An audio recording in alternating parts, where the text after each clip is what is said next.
در دایره سفر کاری اساسگزار صلح و وحدت پیشوای ملت پرزیدنت جمهوری تاجیکستان محترم معالی رحمان به ناحیه واسه در دهه تاسقلعه جماعت دهات به نام امیرعلی محمد علیف نزد مؤسسه تحصیلات میانه عمومی رقم 15 این بنای نوی تعلیمی با مبلغ‌گذاری حکومت جمهوری ساخته شده مورد استفاده قرار داده شد. در مراسم رسما با استفاده دادن بنای مذکور وزیر معارف و علم جمهوری تاجیکستان اشتراک داشت.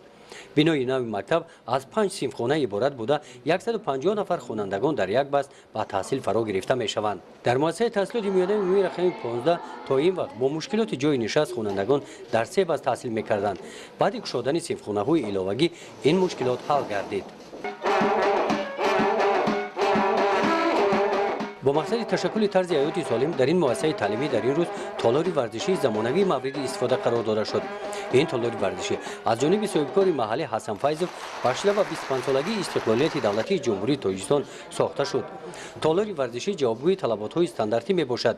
برای به ورزش مشغول شدن نوجوانان و جوانان در اینجا شرایط‌های مساعد فراهم آورده شده‌اند.